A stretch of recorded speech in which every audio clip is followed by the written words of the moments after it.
ನಮಸ್ಕಾರ. Price the lord Jesus. ಎಲ್ಲ ನನ್ನ ಪ್ರೀತಿಯ ದೇವಜನರೇ, ನನ್ನ ಪ್ರೀತಿಯ ಸಹೋದರಿ ಸಹೋದರ, ನಮ್ಮ ಕರ್ತನೂ ಲೋಕರಕ್ಷಕನೂ ಆಗಿರುವಂಥ ಯೇಸು ಕ್ರಿಸ್ತನ ಕೃಪೆಯು, ಸಮಾಧಾನವು, ಆಶೀರ್ವಾದವು ನಿಮಗುಂಟಾಗಲಿ. ಲೋಕದಲ್ಲಿ ನಮಗೆ ಎದುರಾಗುವಂಥ ಪ್ರಯಾಸಗಳನ್ನು, ಮಾತುಗಳನ್ನು, ಪರಿಸ್ಥಿತಿಗಳನ್ನು ಕರ್ತನ ಪಾದಕ್ಕೆ ಬಂದು ವಾಕ್ಯವನ್ನು ಧ್ಯಾನ ಮಾಡಿಕೊಂಡು ಅರ್ಥ ಮಾಡಿಕೊಂಡು ಸಮರ್ಥವಾಗಿ ಅವುಗಳನ್ನು ಎದುರಿಸುವುದಕ್ಕಾಗಿ ಆತನ ಪಾದ ಸನ್ನಿಧಿಗೆ ನಾವು ಬರುತ್ತಾ ಇದ್ದೇವೆ. ಈ ದಿನವೂ ಕೂಡ ಕರ್ತನ ವಾಕ್ಯಗಳನ್ನು ನಾವು ಧ್ಯಾನ ಮಾಡಿಕೊಂಡು ಧೈರ್ಯವನ್ನು ಹೊಂದಿಕೊಳ್ಳೋಣ. ಯಾಕೆಂದರೆ ನಮ್ಮ ಸುತ್ತಮುತ್ತಲಿನ ವಾತಾವರಣಗಳು ಸರಿಯಿಲ್ಲ. ವ್ಯಕ್ತಿಗಳನ್ನು ಸೈತಾನನು ನಮಗೆ ವಿರುದ್ಧವಾಗಿ ಎತ್ತಿಕಟ್ಟುತ್ತಾನೆ. ಪರಿಸ್ಥಿತಿಗಳು ನಮಗೆ ವಿರೋಧವಾಗಿ ಕೆಲಸ ಮಾಡುತ್ತವೆ. ನಿಂದೆಗಳು, ದೂಷಣೆಗಳು, ನಮ್ಮ ನೆರೆಯವರವರು, ಅಕ್ಕಪಕ್ಕದವರು ನಮಗೆ ವಿರೋಧವಾಗಿ ನಿಲ್ಲುವಾಗ ದೈವ ಶಾಂತಿಯಲ್ಲಿರುವುದು ಹೇಗೆ, ದೈವ ಸಮಾಧಾನವನ್ನು ಪಡೆದುಕೊಂಡು ದೇವರಿಗೆ ಇಷ್ಟರಾಗಿ ಜೀವಿಸುವುದು ಹೇಗೆ ಎಂಬುದನ್ನು ಇವತ್ತಿನ ವಾಕ್ಯದಲ್ಲಿ ನಾವು ತಿಳಿದುಕೊಳ್ಳುವಂಥವರಾಗಿರೋಣ. ನೀವೆಲ್ಲರೂ ಕರ್ತನ ವಾಕ್ಯವನ್ನು ಕೇಳಲಿಕ್ಕೆ ಸಿದ್ಧವಾಗಿದ್ದೀರಾ? ಸೇವೆಗಾಗಿಯೂ ನಮಗಾಗಿಯೂ ಪ್ರಾರ್ಥನೆ ಮಾಡಿರಿ. ತಿಂಗಳ ಕೊನೆಗೆ ಹೊಂದಿದ್ದೇವೆ. ಬನ್ನಿ ಈ ದಿನದ ವಾಕ್ಯವನ್ನು ಧ್ಯಾನ ಮಾಡಿಕೊಳ್ಳೋಣ. ಕೀರ್ತನೆಗಳ ಗ್ರಂಥ 31ನೇ ಕೀರ್ತನೆ 11ನೇ ವಾಕ್ಯ.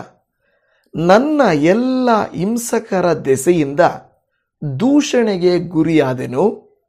ವಿಶೇಷವಾಗಿ ನೆರೆಯವರು ನನ್ನನ್ನು ನಿಂದಿಸುತ್ತಾರೆ. ನನ್ನ ಪರಿಚಿತರಿಗೆ ನನ್ನಲ್ಲಿ ಭೀತಿ ಉಂಟಾಯಿತು. ನನ್ನನ್ನು ದಾರಿಯಲ್ಲಿ ಕಂಡವರೆಲ್ಲರೂ ಓರೆಯಾಗಿ ಹೋಗುತ್ತಾರೆ. ನನ್ನ ಪ್ರಿಯ ದೇವಜನವೇ, ಇಲ್ಲಿ ಹೇಳಲ್ಪಟ್ಟಿರುವಂಥ ಕೆಲವು ಮಾತುಗಳು ನಮ್ಮ ಜೀವಿತದಲ್ಲಿ ನಡೆದಿರಬಹುದು, ನಡೆಯುತ್ತಿರಬಹುದು, ನಡೆಯಬಹುದು ಮುಂದೆ ದಿನದಲ್ಲಿ. ಯಾಕೆಂದರೆ ಕೆಲವು ಸಾರಿ ಜನರು ನಮ್ಮನ್ನು ನೋಡದ ಹಾಗೆ ಓರೆಯಾಗಿ ಹೋಗುತ್ತಾರೆ. ಶುಭ ಕಾರ್ಯಗಳಿಗೆ ಕರೆಯುವುದಿಲ್ಲ, ಒಳ್ಳೆಯ ಕೃತ್ಯಗಳಿಗೆ ನಮ್ಮನ್ನು ಇನ್ವಾಲ್ವ್ ಮಾಡಿಕೊಳ್ಳುವುದಿಲ್ಲ. ಅವರು ಬೇಡ, ಅವರು ಸರಿಯಿಲ್ಲ ಎಂದು ನಮ್ಮನ್ನು ಪಕ್ಕಕ್ಕೆ ಇಡುವಂಥ ಸ್ವಭಾವವುಳ್ಳವರು ಅನೇಕರು ಇರುತ್ತಾರೆ. ನಮ್ಮ ಕೈ ನಡೆಯುತ್ತಿದ್ದಾಗ, ನಮಗೆ ಅಧಿಕಾರ ಇದ್ದಾಗ, ಹೆಸರಿದ್ದಾಗ, ಎಲ್ಲ ಕಾರ್ಯಗಳು ಚೆನ್ನಾಗಿ ನಡೆಯುತ್ತಿರುವಾಗ ಜನರು ನಮ್ಮನ್ನು ಸುತ್ತುವರೆದು ನಮ್ಮನ್ನು ಕರೆದು ನಮ್ಮನ್ನು ಬೇಡಿಕೊಳ್ಳುತ್ತಾರೆ. ಆದರೆ ನಮ್ಮ ಕೈ ನಡೆಯದೇ ಇದ್ದಾಗ, ಅನಾರೋಗ್ಯವು ನಮ್ಮನ್ನು ಮುತ್ತಿದಾಗ, ನಮ್ಮ ಕುಟುಂಬದ ಪರಿಸ್ಥಿತಿ ಸರಿಯಿಲ್ಲದೆ ಇರುವಾಗ, ನಮ್ಮ ಸಂಬಂಧಿಕರು ಸ್ನೇಹಿತರ ಮಧ್ಯದಲ್ಲಿ ನಮ್ಮನ್ನು ಒಂದು ರೀತಿಯಾಗಿ ನೋಡುವಂಥದ್ದನ್ನು ನೋಡುತ್ತಾ ಇದ್ದೇವೆ. ಈ ವಾಕ್ಯದಲ್ಲಿ ಕೀರ್ತನೆಗಾರನು ತನ್ನ ಮನೋವೇದನೆಯನ್ನು, ತನ್ನ ಕಷ್ಟವನ್ನು ದೇವರ ಬಳಿಯಲ್ಲಿ ತಿಳಿಯಪಡಿಸುತ್ತಾ ಇದ್ದಾರೆ. ಹೌದು, ಯಾವುದೇ ಮನುಷ್ಯರ ಹತ್ರ ಹೇಳ್ಕೊಂಡ್ರೆ ಮತ್ತೆ ಅವರು ಹೋಗಿ ಬೇರೆಯವ್ರಿಗೆ ಹೇಳ್ಕೊಳ್ತಾರೆ. ಆದರೆ ದೇವರ ಮುಂದೆ ನಾವು ಬಂದು ಹೇಳಿಕೊಳ್ಳುವಾಗ ಖಂಡಿತವಾಗಿ ಕರ್ತನ ನಮ್ಮನ್ನು ಕರುಣಿಸುತ್ತಾನೆ. ಈ ವಾಕ್ಯವನ್ನು ಗಮನಿಸಿರಿ. ನನ್ನ ಎಲ್ಲ ಹಿಂಸಕರ ದೆಸೆಯಿಂದ ದೂಷಣೆಗೆ ಗುರಿಯಾದನು. ನೆನೆಯ ದಿನದಲ್ಲಿ ದೂಷಣೆಯ ಕುರಿತಾಗಿ ಅನೇಕ ಕಾರ್ಯಗಳನ್ನು ನಾವು ಮಾತಾಡಿದವಲ್ವಾ, ಅದನ್ನು ಮುಂದುವರಿಕೆ ಭಾಗ ಇದಾಗಿದೆ.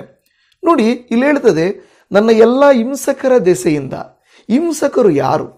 ಟೆರರಿಸ್ಟುಗಳು, ಕಾಡಲ್ಲಿರುವಂಥ ನಕ್ಸಲೈಟ್ಗಳು, ಉಗ್ರವಾದಿಗಳು, ಬೇರೆ ಹಮಾಸವರು, ಅಂತ ಇಂಥವರಲ್ಲ. ಕೆಲವು ಸಾರಿ ನಮ್ಮನ್ನು ಚುಚ್ಚಿ ಮಾತನಾಡುವ ಮಾತು, ನಮ್ಮನ್ನು ಹೀಯಾಳಿಸುವ ಮಾತು, ನಮ್ಮನ್ನು ಬಲಹೀನಗೊಳಿಸುವ ಮಾತು, ಕೆಲವು ಸಾರಿ ಕೆಲವು ನಡತೆಗಳು, ಕೆಲವು ಕಾರ್ಯಗಳು ನಮ್ಮನ್ನು ಹಿಂಸೆ ಪಡಿಸುತ್ತವೆ. ಹಿಂಸೆ ಪಡಿಸುವವರೇ ಹಿಂಸಕರಾಗಿದ್ದಾರೆ. ಸೊ ಈ ಹಿಂಸಕರ ದೆಸೆಯಿಂದ ದೂಷಣೆಗೆ ಗುರಿಯಾಗಿದ್ದಾರೆ. ಕೆಲವು ಸಾರಿ ಕೆಲವರು ಟಾರ್ಗೆಟ್ ಮಾಡ್ತಾರೆ. ಏನು? ರಾತ್ರಿ ಹಗಲು ಅವರನ್ನೇ ಶತ್ರುವಾಗಿ ನೆನೆಸಿಬಿಟ್ಟು ಇವರನ್ನು ಹೇಗಾದರೂ ಮಾಡಿ ಎಲ್ಲಿ ಸಿಕ್ಕಿಸೋಣ, ಹೇಗೆ ಇವ್ರನ್ನ ಬೀಳಿಸೋಣ ಅನ್ನುವಂಥ ರೀತಿಯಲ್ಲಿ ಇರುತ್ತಾರೆ. ನಿಮ್ಮ ಜೀವಿತದಲ್ಲಿ ಕೆಲವು ಶತ್ರುಗಳು ನಿಮಗೆ ನೇರವಾಗಿ ಗೊತ್ತು, ಕೆಲವರು ಗೊತ್ತೇ ಇಲ್ಲ. ಅವರು ನಿಮ್ಮ ಹಿಂಬದಿಯಲ್ಲಿ, ನಿಮ್ಮ ಹಿಂದುಗಡೆ ಮಾಡುವಂಥ ಕೃತ್ಯಗಳು ಗೊತ್ತಾಗುವುದೇ ಇಲ್ಲ. ಪ್ರಿಯ ದೇವಜನವೇ, ನಮ್ಮ ಹಿಂಬದಿಯಲ್ಲಿ ಮಾಡುವಂಥ ಕೃತ್ಯಗಳಿಗೆ ನಿಜವಾಗಿಯೂ ನಾವು ಎಚ್ಚರವಾಗಿರಬೇಕು, ಭಯಪಡಬಾರದು. ಯಾಕೆಂದರೆ ಎಚ್ಚರ ತಪ್ಪಿದರೆ ಏನಾಗುತ್ತೆ ಗೊತ್ತಾ? ನಾವೇ ಆ ಒಂದು ಶತ್ರುವಿನ ಹಿಂಸೆಗೆ ಗುರಿಯಾಗುತ್ತೇವೆ. ಇಲ್ಲಿ ಹೇಳುತ್ತಿರುವಂಥ ಮಾತು ವಿಶೇಷವಾಗಿ ಅದರಲ್ಲಿ ಹೇಳ್ತಾ ಇದ್ದಾನೆ, ನೆರೆಹೊರೆಯವರು ನನ್ನನ್ನು ನಿಂದಿಸುತ್ತಾರೆ. ಹೀಗೆ ನಿಮ್ಮ ಸುತ್ತಲಿನವರು ಚೆನ್ನಾಗಿರ್ಬೋದು, ಎಲ್ಲರಿಗೂ ಆ ರೀತಿಯಾದಂಥ ಒಂದು ಇದಿರೋದಿಲ್ಲ. ಕೆಲವರು ಅಕ್ಕಪಕ್ಕದಲ್ಲಿ ನೀವು ಚೆನ್ನಾಗಿದ್ದರೆ ನೀವು ಚೆನ್ನಾಗಿರ್ತಾರೆ, ಕೆಲವತ್ತು ಎಲ್ಲರೂ ಕೆಟ್ಟವರಂತಲ್ಲ. ಆದರೆ ಕೆಲಸಗಳ ಜಾಗದಲ್ಲಿ, ಹೌದಲ್ವಾ, ಕೆಲಸದ ಜಾಗದಲ್ಲಿ ತಾವೇ ಹೆಸರು ಪಡ್ಕೊಳ್ಬೇಕು ಅಂತ, ತಾವೇ ಒಳ್ಳೆಯವರು ಅನಿಸಿಕೊಳ್ಬೇಕಂತ ಪ್ರಯತ್ನ ಪಡ್ತಾ ಇರ್ತಾರೆ. ಒಂದು ಆಫೀಸಲ್ಲಿ, ಒಂದು ಕೆಲಸದಲ್ಲಿ, ಒಂದು ಜವಾಬ್ದಾರಿ ಉಳ್ಳ ಸ್ಥಾನದಲ್ಲಿ ಒಂದು ಗುಂಪಿನ ಜನರು ಇರುವಾಗ ಅವರಲ್ಲೇ ಒಂದು ದ್ವೇಷ, ವೈಷಮ್ಯ, ದೂಷಣೆಗಳು ನಡೀತಾ ಇರ್ತವೆ. ನಮ್ಮಲ್ಲಿ ಯಾರು ಬೆಟರ್ ಅನ್ಸ್ಕೊಳ್ಬೇಕು? ಕೆಲವರು ಕೆಲಸ ಮಾಡಿ ಒಳ್ಳೆಯವರು ಅನ್ಸ್ಕೊಂಡ್ರೆ, ಕೆಲವರು ಮಾತುಗಳಿಂದ ಬೇರೆಯವರಿಗೆ ದೂಷಣೆ ಮಾಡೋದ್ರಿಂದ ಒಳ್ಳೆಯವರು ಅನ್ಸ್ಕೊಳ್ಬೇಕು ಅಂತ ಪ್ರಯತ್ನ ಪಡ್ತಾ ಇರ್ತಾರೆ. ಇವತ್ತು ಈ ಕೀರ್ತನೆಗಾರರು ಹೇಳ್ತಾ ಇದ್ದಾನೆ, ನೆರೆಹೊರೆಯವರು ನನ್ನನ್ನು ನಿಂದಿಸುತ್ತಾರೆ. ಸಹೋದರ ಸಹೋದರಿಯರು, ಜೊತೆಗೆಲಸಗಾರರು, ಜೊತೆಯಲ್ಲಿ ಪ್ರಾರ್ಥಿಸುವ ಪ್ರಾರ್ಥನೆಯ ಸಭಿಕರು, ಕೆಲವು ಸಾರಿ ಅಕ್ಕಪಕ್ಕದ ಮನೆಯವರು, ಅಕ್ಕಪಕ್ಕದ ತೋಟಗಳವರು ಅಲ್ವಾ, ನಾವು ಎಲ್ಲೇ ಹೋದರೂ ಅಕ್ಕಪಕ್ಕದವರೇ. ಎಲ್ಲೋ ದೂರ ಇರೋರು, ದೂರ ದೇಶದಲ್ಲಿರೋರು ನಮಗೆ ಶತ್ರುಗಳಲ್ಲ. ಕೆಲವು ಸಾರಿ ನೋಡಿ, ಒಂದು ದೇಶ ಒಗ್ಗಟ್ಟಿಗಿದ್ದರೆ ಯಾರು ಒಳಗಡೆ ಬರಲಿಕ್ಕಾಗಲ್ಲ. ಆದರೆ ಒಳಗಡೆನೇ ಶತ್ರುಗಳಿರುವಾಗ ಶತ್ರುಗಳು ಹೊರಗಡೆಯಿಂದ ಬರಲಿಕ್ಕೆ ಸಾಧ್ಯ ಆಗ್ತದೆ. ಕುಟುಂಬದಲ್ಲಿ ಒಗ್ಗಟ್ಟು, ಹೊಂದಾಣಿಕೆ, ಏಕಮನಸ್ಸು ಇದ್ದರೆ ಮೂರನೇ ವ್ಯಕ್ತಿಯ ಆಲೋಚನೆಗಳು ಬರೋದಿಲ್ಲ. ಆದರೆ ಯಾವಾಗ ಕುಟುಂಬದ ಒಗ್ಗಟ್ಟು ಕೆಡುತ್ತದೋ ಆಗ ಏನಾಗುತ್ತಂದರೆ ಹೊರಗಿನ ವ್ಯಕ್ತಿಗಳು ಕ್ರಿಯೆ ಮಾಡಲಿಕ್ಕೆ ಪ್ರಾರಂಭಿಸ್ತಾರೆ. ಇವತ್ತು ನನ್ನ ದೇವಜನವೇ, ಈ ನೆರೆಯವರೆಯವರು ನನ್ನನ್ನು ನಿಂದಿಸುತ್ತಾರೆ. ನನ್ನ ಪರಿಚಿತರಿಗೆ ನನ್ನಲ್ಲಿ ಭೀತಿ ಉಂಟಾಯಿತು, ನನ್ನ ಪರಿಚಯ ಇರೋರಿಗೆ ನನ್ನಲ್ಲಿ ಭೀತಿ ಉಂಟಾಯಿತು. ಏನಕ್ಕೆ? ಅಯ್ಯಯ್ಯೋ, ಇವ್ರಿಗೆ ಸಹಾಯ ಮಾಡೋಕ್ಕೋಗಿ ನಾವು ಸಿಕ್ಕಾಕೊಳ್ತೀವಪ್ಪ ಎಂದು. ಈ ರೀತಿಯಾಗಿ ಜನರು ಆಲೋಚಿಸುವಾಗ ದೇವರು ಯಾವ ರೀತಿ ಆಲೋಚಿಸ್ತಾರೆ ಗೊತ್ತಾ? ದೇವರು ನಿಮ್ಮನ್ನು ದೂಷಣೆಗೆ ಗುರಿ ಮಾಡುವುದಿಲ್ಲ, ನಿಮ್ಮನ್ನು ನಿಂದಿಸುವುದಿಲ್ಲ, ನಿಮಗೆ ಭೀತಿ ಉಂಟು ಮಾಡುವುದಿಲ್ಲ. ನಿಮ್ಮನ್ನು ಕಂಡು ಓರೆಯಾಗಿ ದೇವರು ಹೋಗುವುದೇ ಇಲ್ಲ. ಪ್ರಿಯ ದೇವಜನವೇ, ನಮಗೆ ಗೊತ್ತು ಸಮಾರ್ಯದವನ ಒಂದು ಪರಿಸ್ಥಿತಿ. ಸಮಾರ್ಯದವನು ಘಟ್ಟ ಇಳಿದು ಎರಿಕೋನಿಂದ ಹೋಗ್ತಾ ಇದ್ದನು. ಕಳ್ಳರು ಅವನ ಬಂದು ಹಿಡಿದು ಒಡೆದು ಅರೆಜೀವ ಮಾಡಿ ಹೋದರು. ಆಗ ಆ ಒಂದು ದಾರಿಯಲ್ಲಿ ನಾವು ನೋಡುತ್ತಾ ಇದ್ದೇವೆ, ಮಹಾಯಾಜಕನು ಬರ್ತಾನೆ, ಪರಿಸಾಯನು ಬರ್ತಾನೆ, ನೋಡಿ ನೋಡದ ಹಾಗೆ ಓರಿಯಾಗಿ ಹೊರಟೋಗ್ತಾರೆ. ಆಗ ಯೇಸುಸ್ವಾಮಿ ಹೇಳ್ತಾರೆ, ಆಗ ನೋಡುತ್ತೇವೆ ಒಬ್ಬ ಒಳ್ಳೆ ಸಮಾರ್ಯನು ಬಂದನು. ಒಳ್ಳೆ ಸಮಾರ್ಯನು ಬಂದನು. ಆ ಒಳ್ಳೆ ಸಮಾರ್ಯನು ಆ ಹೊಡೆತ ತಿಂದು ಬಿದ್ದವನನ್ನು ಕಂಡು ಅವನ ಗಾಯಗಳಿಗೆ ಔಷಧಿಯನ್ನು ಹಾಕಿ ಅವನ ಕತ್ತೆಯ ಮೇಲೆ ಒರೆಸಿಕೊಂಡು ಹೋಗಿ ಆಸ್ಪತ್ರೆಯಲ್ಲಿ ಸೇರಿಸಿ ಅಲ್ಲಿಯೂ ಖರ್ಚಾದದನ್ನು ಕೊಟ್ಟನು. ಈಗ ಯೇಸುಸ್ವಾಮಿ ಕೇಳ್ತಾನೆ, ಇದರಲ್ಲಿ ನಮ್ಮ ನೆರೆಹೊರೆಯವನು ಯಾರು ಎಂದು ಕೇಳಿದಾಗ ಅಲ್ಲಿನವರು ಹೇಳ್ತಾರೆ, ಯಾರು ಉಪಕಾರ ಮಾಡುತ್ತಾರೋ ಅವರೇ ನೆರೆಹೊರೆಯವರು. ಈಗ ಇವರಿಗೆ ಹತ್ತಿರ ಇರುವವರು, ಯಾಜಕ ಇಲ್ಲವೇ ಪರಿಸಾಯನು ಸಹಾಯ ಮಾಡಲಿಲ್ಲ. ಯಾರೋ ದೂರದವನು, ಗೊತ್ತಿಲ್ಲದವನು. ಕೆಲವು ಸಾರಿ ಇದೇ ಆಗುತ್ತದೆ, ನಮ್ಮ ಪರಿಚಿತರು, ಸಂಬಂಧಿಕರು ನಮ್ಮನ್ನು ಕೈ ಹಿಡಿಯಲ್ಲ. ಆದರೆ ಕೆಲವರು ನಮಗೆ ಎಲ್ಲಿಂದನೋ ದೇವರು ತನ್ನ ಸಹಾಯ ಹಸ್ತವನ್ನು ಚಾಚಿ ಅರಿಯದಿರುವ, ತಿಳಿಯದಿರುವ, ದೂರದವರು, ಪರಿಚಯ ಇಲ್ಲದವರು, ರಕ್ತ ಸಂಬಂಧ ಅಲ್ಲದೇ ಇರುವಂಥವರು ನಮ್ಮ ಕೈ ಹಿಡಿದು ನಮಗೆ ಸಹಾಯ ಮಾಡುತ್ತಾರೆ. ಇವತ್ತು ನಮಗೆ ಸಮಾಧಾನ ಕೆಡಿಸುವವರು ನಮ್ಮವರಾದರೂ ಸಮಾಧಾನ ಪಡಿಸುವವರು ಬೇರೆಯವರು. ಪ್ರಿಯ ದೇವಜನವೇ, ಒಪ್ಪುತ್ತೀರೇ ಮಾತನ್ನು? ಖಂಡಿತವಾಗಿಯೂ ನಮಗೆ ಆ ಅನುಭವ ಆಗಿದೆ. ಇಲ್ಲಿ ಹೇಳುತ್ತಾ ಇದ್ದಾರೆ, ಪರಿಚಿತರು, ಅಯ್ಯೋಯ್ಯೋ ಇವರಿಗೆ ಕಷ್ಟ ಬಂದಿದೆ, ಇವರಿಗೆ ತೊಂದರೆ ಇದೆ, ಇವರಿಗೆ ಹಣಕಾಸಿನ ಅವಶ್ಯಕತೆ ಇದೆ, ನಾವನ್ನು ಕಂಡು ದೂರವಾಗಿ ಹೋಗ್ತಾರೆ. ಅದರಲ್ಲಿ ಪ್ರತ್ಯೇಕವಾಗಿ ಕೊನೆಯಲ್ಲಿ ಹೇಳ್ತಾನೆ, ನನ್ನನ್ನು ದಾರಿಯಲ್ಲಿ ಓರೆಯಾಗಿ ಹೋಗುತ್ತಾರೆ. ಯಾಕೆ? ನೀವು ಹೆಸರುಳ್ಳವರು, ಹಣವುಳ್ಳವರು, ಒಳ್ಳೆಯ ವ್ಯಕ್ತಿಗಳು, ಒಳ್ಳೆ ಸ್ಥಾನದಲ್ಲಿರುವವರಾದರೆ ನಿಮ್ಮನ್ನು ಹುಡುಕಿಕೊಂಡು ಬಂದು ನಮಸ್ಕಾರ ಹಾಕ್ತಾರೆ, ಹೌದಲ್ವಾ? ನಿಮ್ಮ ಮನೆಗೆ ಬಂದು ಸಂಧಿಸ್ತಾರೆ. ಅವಶ್ಯಕತೆ ಅವರದು, ಅವರಿಗೆ ಬೇಕಾಗಿದ್ದಾಗ. ಅದೇ ಒಂದು ವೇಳೆ ಆಪೋಸಿಟ್ ಇದ್ದರೆ ಬೇಕಾಗಿ ತಪ್ಪಿಸಿಕೊಂಡು ಓಡೋಗ್ತಾರೆ. ಇದು ನನ್ನ ಪ್ರಿಯ ದೇವಜನವೇ, ನನ್ನ ಜೀವಿತದಲ್ಲಿ ಇದೇ ರೀತಿಯಾಗಿ ಕೆಲವು ಸಾರಿ ಯಾರಾದರೂ ಕೊಡಬೇಕಾದವರು, ಸಹಾಯ ಮಾಡಬೇಕಾದವರು, ಉತ್ತರ ಕೊಡಬೇಕಾದವರು ಯಾರಾದರೂ ಇದ್ದರೆ ಅವರು ನಮ್ಮ ಎದುರಿಗೆ ಬರೋದಿಲ್ಲ, ಓಡಿ ಹೋಗ್ತಾರೆ. ಕೀರ್ತನೆಗಳಲ್ಲಿ 69:9 ನಿನ್ನ ಆಲಯಾಭಿಮಾನವು ನನ್ನನ್ನು ಬೆಂಕಿಯಂತೆ ದಹಿಸಿದೆ, ನಿನ್ನನ್ನು ದೂಷಿಸುವವರ ದೂಷಣೆಗಳು ನನ್ನ ಮೇಲೆ ಬಂದಿವೆ. ಸೊ ಕೀರ್ತನೆಗಾರನು ಹೇಳ್ತಾ ಇದ್ದಾನೆ, ದೇವರೇ, ನನ್ನ ಮೇಲೆ ಎಷ್ಟೋ ದೂಷಣೆಗಳಿದ್ದರೂ ಕೂಡ ನಿನ್ನ ಆಲಯದ ಅಭಿಮಾನವು ನಮ್ಮ ಮೇಲಿದೆ. ಹಲ್ಲೆಲೂಯ. ಇವತ್ತು ದೇವರಿಗೆ ಸ್ತೋತ್ರ. ಸೊ ಈ ದಿನದಲ್ಲಿ ಒಂದು ವೇಳೆ ಹೆಚ್ಚು ಜನರು ವಿಡಿಯೋಗಳನ್ನು ಶನಿವಾರ ನೋಡದೆ ಹೋದರೂ ಕೂಡ ನೀವು ನೋಡ್ತಾ ಇದ್ದೀರಾ.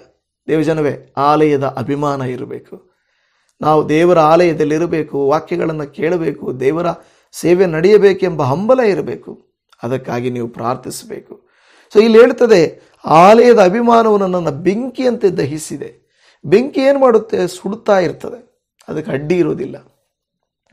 ಹಾಗೆಯೇ ನಮ್ಮಲ್ಲಿ ದೇವರು, ದೇವರ ಅಭಿಮಾನ, ದೇವರ ಆಲಯ, ದೇವರ ವಾಕ್ಯ ಆ ಬೆಂಕಿಯಂತೆ ಸುಡುತ್ತಾ ಇರಬೇಕು. ಅಯ್ಯೋ, ಇವತ್ತು ವಾಕ್ಯ ಕೇಳಲಿಲ್ವಲ್ಲ, ಇವತ್ತು ಪ್ರಾರ್ಥಿಸಲಿಲ್ವಲ್ಲ, ಇವತ್ತು ಕರ್ತನ ಬಳಿಯಲ್ಲಿ ನನ್ನ ಸಮಯ ಕಳೆಯಲಿಲ್ವಲ್ಲ, ಅದು ಕೆಲಸದ ಒತ್ತಡ, ಆ ನಂತರ ಆದರೂ ಕೂತ್ಕೊಳ್ಳೋಣ, ಒಂಟಿಯಾಗಿ ಮೌನವಾಗಿ ಸ್ವಲ್ಪ ಸಮಯ ಕೂತ್ಕೊಳ್ರಿ. ವಾಕ್ಯಗಳನ್ನು ಕೇಳಿದ ಮೇಲೆ, ವಾಕ್ಯಗಳನ್ನು ಕೇಳುವಾಗ ಮೌನವಾಗಿ ಕೇಳಿಸಿಕೊಳ್ಳುತ್ತಾ, ವಾಕ್ಯಗಳನ್ನು ಧ್ಯಾನಿಸುತ್ತಾ, ಆ ನಂತರ ನಿಮ್ಮ ಕೆಲಸ, ಕಾರ್ಯ, ಪ್ರಯಾಣ, ಓಡಾಟ, ಹೋರಾಟ ಎಲ್ಲವನ್ನು ಮಾಡಲಿಕ್ಕೆ ನಾವು ಮುಂದುವರಿಯಬೇಕಾಗಿದೆ. ಪ್ರೀತಿ ದೇವಜನವೇ, ಪ್ರಲಾಪಗಳ ಗ್ರಂಥದಲ್ಲಿ 5ನೇ ಅಧ್ಯಾಯ 1ನೇ ವಚನದಲ್ಲಿ, ಯೆಹೋವನೇ, ನಮಗಾದ ದುರ್ಗತಿಯನ್ನು ಚಿತ್ತಕ್ಕೆ ತಂದುಕೋ, ನಾವು ಗುರಿಯಾಗಿರುವ ದೂಷಣೆಯನ್ನು ದೃಷ್ಟಿಸಿ ನೋಡು ಅಂತ ಪ್ರಲಾಪ ಗ್ರಂಥಕರ್ತನು ಹೇಳ್ತಾ ಇದ್ದಾನೆ. ಎಂಥ ಒಳ್ಳೆ ಮಾತಲ್ವ? ಕರ್ತನೇ, ನಮಗಾದ ದುರ್ಗತಿಯನ್ನು ಚಿತ್ತಕ್ಕೆ ತಂದುಕೋ. ನಮಗಾದ ದುರ್ಗತಿ, ಉನ್ನತ ಸ್ಥಿತಿ ಅಲ್ಲ, ಉತ್ತಮ ಸ್ಥಿತಿ ಅಲ್ಲ, ದುರ್ಗತಿ. ನೋಡಿ, ದುರ್ಗತಿಗೆ ಆಪೋಸಿಟ್ ಉತ್ತಮ ಸ್ಥಿತಿ, ಉನ್ನತ ಸ್ಥಿತಿ. ಆದರೆ ದೇವರ ಹತ್ರ ಹೇಳ್ತಾ ಇದ್ದಾನೆ, ದೇವರೇ, ನಮ್ಮ ದುರ್ಗತಿಯನ್ನು ಚಿತ್ತಕ್ಕೆ ತಂದಿಕೋ, ಇಲ್ಲವೇ ನೆನಪಿಗೆ ತಂದಿಕೋ, ಜ್ಞಾಪಕ ಮಾಡಿಕೋ ನಾವಿರುವ ಸ್ಥಿತಿ. ಇವತ್ತು ದೇವರಿಗೆ ನಾವು ಕೂಡ ಹೇಳಬೇಕು, ಅಪ್ಪ, ನನ್ನ ಸ್ಥಿತಿಯನ್ನು ನೀನು ನೆನಪು ಮಾಡಿಕೋಪ್ಪ. ಯಾಕೆ? ನನ್ನನ್ನು ದೂಷಣೆ ಮಾಡುವಂಥವರು, ನೋಡಿ, ನಾವು ಗುರಿಯಾಗಿರುವ ದೂಷಣೆಯನ್ನು ದೃಷ್ಟಿಸಿ ನೋಡು. ನಾವೇ ಗುರಿ, ದೂಷಣೆ ಮಾಡುವುದೇ ಅವರ ಗುರಿ. ಅದನ್ನು ದೇವರು ಹೇಳ್ತಿದ್ರೆ, ಅಪ್ಪ, ನೀನೇ ಕರುಣೆ ತೋರಿಸಯ್ಯ, ನೀನೇ ದಯ ತೋರಿಸಯ್ಯ ಎಂದು ಹೇಳುವುದನ್ನು ನಾವು ನೋಡುತ್ತಾ ಇದ್ದೇವೆ. ಪ್ರೀತಿಯ ದೇವಜನವೇ, ಯೇಸು ಕ್ರಿಸ್ತರನ್ನು ಶಿಲುಬೆಯ ಮೇಲಿರುವಾಗ ಜನರು ನಿಂತುಕೊಂಡು ಯೇಸುವನ್ನೇ ದೃಷ್ಟಿಸಿ ದೂಷಣೆ ಮಾಡ್ತಾ ಇದ್ರು. ಅವರ ಪಕ್ಕದಲ್ಲಿ ಎಡಗಡೆ ಮತ್ತು ಬಲಗಡೆ ಕಳ್ಳರಿದ್ರಲ್ವ, ಅವ್ರನ್ನ ಯಾಕೆ ಬೈದಿಲ್ಲ? ಅವರು ತಪ್ಪು ಮಾಡಿ ಅಲ್ಲಿ ಶಿಕ್ಷೆಗೆ ಪಾತ್ರರಾಗಿದ್ದಾರೆ, ಹೌದಲ್ವಾ? ತಪ್ಪು ಮಾಡಿ ಶಿಕ್ಷೆಗೆ ಪಾತ್ರರಾಗಿದ್ದರೂ ಕೂಡ ನೇರವಾಗಿ ಜನರೆಲ್ಲರೂ, ಅಲ್ಲಿ ಸೇರಿದ್ದವರೆಲ್ಲರೂ ಯೇಸುವನ್ನು ಗುರಿಯಾಗಿಸಿಕೊಂಡು ದೂಷಿಸ್ತಾ ಇದ್ದಾರೆ. ನೀನು ದೇವರ ಮಗನಾಗಿದ್ದರೆ, ನೀನು ದೇವರಾಗಿದ್ದರೆ ಇಳಿದು ಬಾ. ಅಂದರೆ ಮೊದಲು ಹೇಳಿದ್ರಲ್ಲ, ನಾನು ದೇವರು, ನಾನು ದೇವಕುಮಾರನು ಅಂತ. ಅದನ್ನೇ ನೆನಪು ಮಾಡಿ ಜ್ಞಾಪಕ ಇಟ್ಕೊಂಡು ಒಬ್ಬರಿಗೊಬ್ಬರು, ನಿನಗೆ ಗೊತ್ತಾ, ಈತನೇ ಅಲ್ಲಿ ಲಾಜರ್ನನ್ನು ಸತ್ತೋನ್ನೆಬ್ಬಿಸ್ತಾ. ಓಹ್, ಸತ್ತೋನ್ನೆಬ್ಬಿಸಿದ್ದಾನೆ, ಆದರೆ ಈಗ ಸಾಯೋನ್ ಯಾರು ಕಾಪಾಡೋರು ಅಲ್ವಾ? ಈ ಥರದ ದೂಷಣೆ ಮಾತುಗಳನ್ನು ಮಾತಾಡ್ತಾರೆ. ಕೈ ಇಟ್ಟು ಅವ್ರನ್ನ ಸೌಖ್ಯ ಮಾಡಿಬಿಟ್ನಂತೆ. ನೋಡು, ಕೈಯೇ ಇಳಿಸು ನೋಡೋಣ, ಆ ಮೊಳೆಯಿಂದ ಕಿತ್ಕೊಂಡು ನೋಡೋಣ ಅಂತ ಕೆಲವರು. ಅಂದರೆ ಅಲ್ಲಿ ಬರೀ ದೂಷಣೆ ಮಾಡಿದ ಎಲ್ಲ ದೂಷಣೆಗಳು ಬರೆಯಲ್ಪಡಲಿಲ್ಲ. ಅನೇಕ ದೂಷಣೆ ಮಾತುಗಳನ್ನು ಯೇಸು ಕ್ರಿಸ್ತರನ್ನು ಗುರಿಯಾಗಿಸಿಕೊಂಡು ದೂಷಿಸಿದರು. ಇವತ್ತು ನಿಮ್ಮ ನನ್ನ ಜೀವಿತದಲ್ಲಿ ಕೆಲವು ಕಾರ್ಯಗಳು, ನಮ್ಮ ಬಲಹೀನತೆಗಳು, ನಾವಿರುವ ಸ್ಥಿತಿಗಳು ದೂಷಣೆಗಳು ಆಗ್ತವೆ. ನೋಡು, ಇಷ್ಟೂ ಪ್ರಾರ್ಥಿಸಿದೀಯಾ, ನಿನ್ನ ಗತಿ ಏನಾಗಿದೆ? ಏನಾದರೂ ಬದಲಾವಣೆ ಬಂದಿದೆಯಾ? ನಿನ್ನ ಕುಟುಂಬದಲ್ಲಿ ವ್ಯತ್ಯಾಸ ಬಂದಿದೆಯಾ? ನಿನ್ನ ವ್ಯಾಪಾರದಲ್ಲಿ ಏನಾದರೂ ಆಶೀರ್ವಾದ ಬಂದಿದೆಯಾ? ಇಲ್ಲ ನಿಮ್ಮ ಮಕ್ಕಳ ಭವಿಷ್ಯದಲ್ಲಿ, ಜೀವಿತದಲ್ಲಿ ಸರಿಯಾದ ಸಮಯಕ್ಕೆ ಏನಾದರೂ ಕಾರ್ಯಗಳು ನಡೆದಿದ್ದಾವ ಎಂದು ತಂದೆ ತಾಯಿಗಳನ್ನು, ಮಕ್ಕಳನ್ನು, ನಮ್ಮನ್ನು, ಸಭೆಯನ್ನು, ಸಭಿಕರನ್ನು, ಕೆಲವು ಸಾರಿ ಸಭೆಗಳನ್ನು, ಸೇವಕರನ್ನು ದೂಷಿಸ್ತಾರೆ. ಇಷ್ಟು ದಿನ ಸೇವೆ ಮಾಡ್ತಾ ಇದೆಯಪ್ಪ, ಏನು ನಡೆದಿದೆ? ಏನು ವ್ಯತ್ಯಾಸ ಆಗಿದೆ? ನೋಡು, ಅವ್ರು ನೋಡು, ಅಲ್ಲಿ ನೋಡು ಪ್ರವಾದನೆಗಳು, ಅಲ್ಲಿ ನೋಡು ಸೌಖ್ಯಗಳು, ಅಲ್ಲಿ ನೋಡು ಅದ್ಭುತಗಳು. ಇಲ್ಲಿ ನೀವೇನು ಮಾಡ್ತಾ ಇದ್ದೀರಾ? ನಿಮ್ಮಲ್ಲಿ ಅಭಿಷೇಕ ಇಲ್ಲ ಅಂದ್ಬಿಡ್ತಾರೆ. ಪ್ರಿಯರೇ, ಅದೆಲ್ಲ ಮುಖ್ಯ. ಇವತ್ತು ಅಲ್ಲಿ ಸೌಖ್ಯಕ್ಕಾಗಿ ಬಂದಿರುವ 100 ಜನರು ಹೊರಟೋಗ್ತಾರೆ. ಸೌಖ್ಯ ಆಯಿತೋ ಇಲ್ಲವೋ ಆಗಲಿಲ್ಲವೋ ಮತ್ತೆ ಬರಲ್ಲ ಅವರು. ಯಾಕೆಂದರೆ ಅವ್ರಿಗೆ ಬೇಕಾಗಿರೋ ಸೌಖ್ಯಕ್ಕಾಗಿ ಮಾತ್ರ ಬಂದಿದ್ದಾರೆ. ಆದರೆ ಬೇರೆ ಸೇವಕರ ಹತ್ರ ಇರೋರು ದೇವರ ವಾಕ್ಯದಲ್ಲಿ ಬೆಳೀಲಿಕ್ಕೆ ಬಂದಿದ್ದಾರೆ. ಯಾರು ಗ್ರೇಟ್? 100 ಜನರು ಸೌಖ್ಯಕ್ಕಾಗಿ ಬಂದು 100 ಜನರು ಹೊರಟೋದ್ರು. ಸ್ಪೆಷಲ್ ಮೀಟಿಂಗ್, ಅನಾಯಿಂಟಿಂಗ್ ಮೀಟಿಂಗ್, ಸ್ವಸ್ಥತಾ ಕೂಟ, ಆ ಕೂಟ ಈ ಕೂಟ ಅಂತೆಲ್ಲ ಮಾಡಿದರು. ಆ ಟೈಮ್ಗೆ ಬಂದರು. ಆಮೇಲೆ ಇಲ್ಲ. ಇವತ್ತು ಈ ವಾರ ಈ ಚರ್ಚು, ಇನ್ನೊಂದು ವಾರ ಆ ಚರ್ಚು, ಇನ್ನೊಂದು ವಾರ ಆ ಚರ್ಚು, ಬ್ಯಾಗ್ ತಗಲಾಕೋ, ಹೋಗು ಕೂಟಗಳನ್ನು ಮಾಡು. ಆದರೆ ಕೆಲವರು ಮಾತ್ರ ಒಂದೇ ಸೇವೆಯನ್ನು, ಹಳ್ಳಿ ಸೇವೆಯನ್ನು ಯಥಾರ್ಥವಾಗಿ ಕಷ್ಟಪಟ್ಟು ಮಾಡ್ತಲೇ ಇರ್ತಾರೆ. ಕಾರಣ ಅವರು ದೇವರು ಕೊಟ್ಟಿರುವಂಥ ಉದ್ದೇಶವನ್ನು ಅವರು ಮಾಡ್ತಾ ಇದ್ದಾರೆ. ದೊಡ್ಡ ಕೂಟ, ದೊಡ್ಡ ಸೇವೆಗಳು ಮುಖ್ಯ ಅಲ್ಲ. ಪ್ರಿಯ ಜನ, ಎಷ್ಟು ಆಶೀರ್ವಾದಕರವಾಗಿದೆ ಎಂಬುದು ಬಹಳ ಮುಖ್ಯ. ಎಷ್ಟು ನಂಬಿಗಸ್ತರಾಗಿದ್ದೇವೆಂಬುದು ಮುಖ್ಯ. ನಮ್ಮನ್ನು ಗುರಿಯಾಗಿಸಿಕೊಂಡು ದೂಷಣೆ ಮಾಡ್ತಾರೆ. ನನಗೆ ಗೊತ್ತಿದೆ, ನಮ್ಮನ್ನು ಕೂಡ ದೂಷಣೆ ಮಾಡುವಂಥವ್ರು ಕೆಲವರಿದ್ದಾರೆ, ಜೊತೆಯಲ್ಲಿರೋರೆ, ಗೊತ್ತಿರೋರೆ. ಆದರೆ ನಾವು ಹೇಳೋಕ್ಕಾಗಲ್ಲ. ಇರಲಿ, ದೇವರು ನೋಡ್ಕೋತಾರೆ. ಗೊತ್ತು ಅವರು ನಮ್ಮನ್ನೇ ದೂಷಣೆ ಮಾಡ್ತಾ ಇದ್ದಾರೆ. ಕೆಲವರು ನನಗೆ ಹೇಳಿದ ಮಾತು, ಯಾರಂತ ಹೇಳಲ್ಲ ನಾನು, ಹೇಳ್ತಾರೆ ಸಕ್ಸಸ್ಫುಲ್ ಮಿನಿಸ್ಟ್ರಿ ಮುಖ್ಯ ಅಲ್ಲ, ಫ್ರೂಟ್ಫುಲ್ ಮಿನಿಸ್ಟ್ರಿ ಮುಖ್ಯ. ಏನು, ನೀವು ಸಕ್ಸಸ್ ಆಗಿದ್ದಾರೆ, ಇಷ್ಟು 1000 ಜನ ನೋಡ್ತಾ ಇದ್ದಾರೆ, ಈಗೆಲ್ಲ ನಡೀತಾ ಇದೆ, ಅದು ದೇವರಿಗೆ ಇಷ್ಟ ಆಗಲ್ಲ. ನಾವು ಮಾತಾಡ್ದಂಗೆ ಮಾತಾಡಬೇಕು, ನಾವು ಮಾಡ್ದಂಗೆ ಮಾಡಬೇಕು.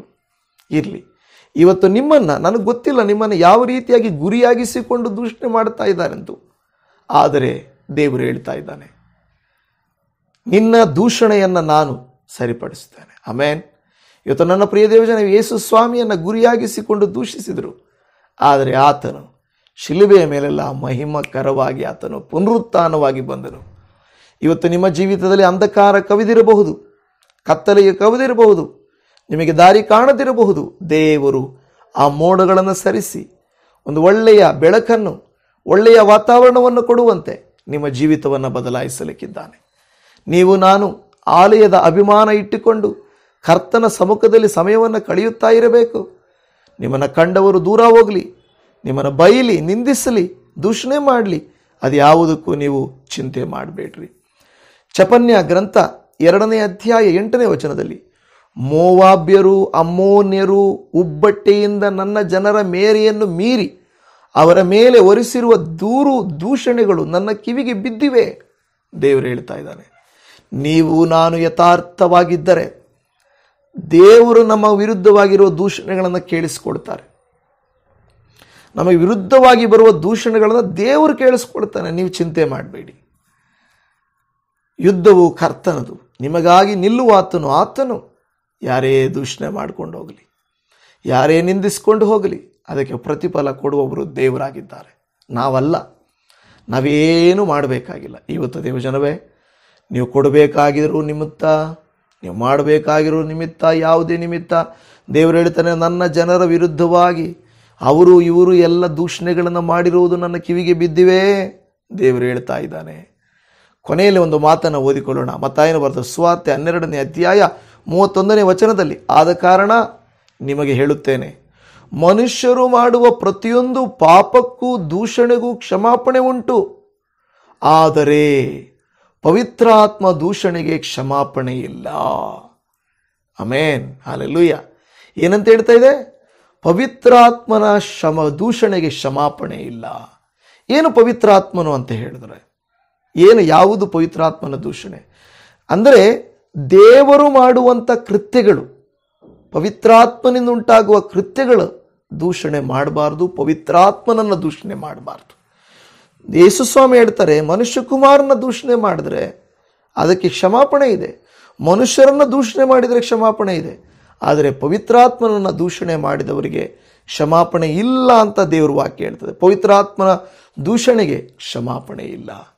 ಇವತ್ತು ದೇವರು ಹೇಳ್ತಾನೆ, ನನ್ನನ್ನು ದೂಷಣೆ ಮಾಡಿದರೂ ಪರವಾಗಿಲ್ಲ, ನನ್ನ ಮಕ್ಕಳನ್ನು ದೂಷಣೆ ಮಾಡಬೇಡ್ರಿ. ನೋಡಿದ್ರ ನಿಮ್ಮ ಮೇಲಿರುವ ಪ್ರೀತಿ ನೋಡಿದ್ರ? ಹಾಗೆಯೇ ನಾವಾಗಲಿ ಬೇರೆಯವರಾಗಲಿ ಪವಿತ್ರಾತ್ಮನನ್ನು ದೂಷಣೆ ಮಾಡಬಾರ್ದು, ಪವಿತ್ರಾತ್ಮನ ಕೃತ್ಯಗಳನ್ನು ದೂಷಣೆ ಮಾಡಬಾರ್ದು. ಇವತ್ತು ದೇವಜನವೇ, ನಮ್ಮನ್ನು ದೂಷಿಸ್ತಾ ಇದ್ದಾರೆ ಎಂದು ನಾವು ಅಂದುಕೊಳ್ಳುವಾಗ ನಾವು ನಮ್ಮನ್ನೇ ಪರೀಕ್ಷಿಸಿಕೊಳ್ಳೋಣ. ನಾವು ಯಾರನ್ನಾದರೂ ದೂಷಿಸ್ತಾ ಇದ್ದೇವಾ? ನಾವು ಯಾರನ್ನಾದರೂ ತಪ್ಪು ಕಂಡುಹಿಡಿಯುತ್ತಾ ಇದ್ದೇವಾ? ನಾವು ನೋಡಿಕೊಳ್ಳೋಣ. ಹಾಗಾದರೆ ನಮ್ಮ ತಲೆಗಳನ್ನು ಬಾಗಿಸಿ, ನಿಮ್ಮನ್ನು ದೂಷಿಸಿದ, ನಿಂದಿಸಿದ, ಗುರಿಯಾಗಿಸಿಕೊಂಡು ನಿಮ್ಮನ್ನು ಬಾಧಿಸಿದ ಯಾವುದೇ ಆಗಿರಲಿ, ಅದನ್ನು ನೀವು ಕರ್ತನ ಕೈಗೆ ಒಪ್ಪಿಸಿಕೊಟ್ಟು, ಕರ್ತನೇ ನಿಮ್ಮನ್ನೇ ದೂಷಿಸಿದ್ದಾರೆ, ನಮ್ಮನ್ನು ಬಿಡ್ತಾರಪ್ಪ. ನಮಗಿಂತ ಮುಂಚೆ ಇದ್ದ ಪ್ರವಾದಿಗಳನ್ನು ನಿನ್ನೆ ದಿನದಲ್ಲಿ ಧ್ಯಾನ ಮಾಡಿದ ಹಾಗೆ ಅಪ್ಪ, ಎಷ್ಟೋ ಜನರನ್ನು, ಯೋಸೇಪನನ್ನಾಗಿರ್ಬೋದು, ಹನ್ನಳನ್ನಾಗಿರಬಹುದು, ಕರ್ತನೇ ಅನೇಕ ದೇವಭಕ್ತರುಗಳನ್ನು ದೂಷಿಸಿದರು.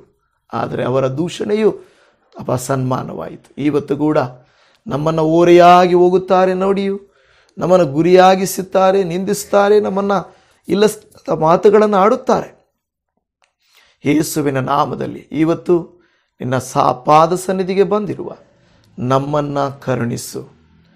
ಕರುಣಾನಿಧಿಯೂ ಕೃಪಾಪೂರ್ಣನೂ ಅದ್ಭುತ ಸ್ವರೂಪನೂ ಆಲೋಚನಕರ್ತನಾಗಿರುವ ದೇವ, ನೀನೇ ನಮ್ಮನ್ನು ಕರುಣಿಸಿ ಅನುಗ್ರಹಿಸು. ನಿನ್ನ ಪರಲೋಕದ ಸುವರಗಳಿಂದ ನಮ್ಮನ್ನು ಸುರಿಸಿ ಕರುಣಿಸಪ್ಪ.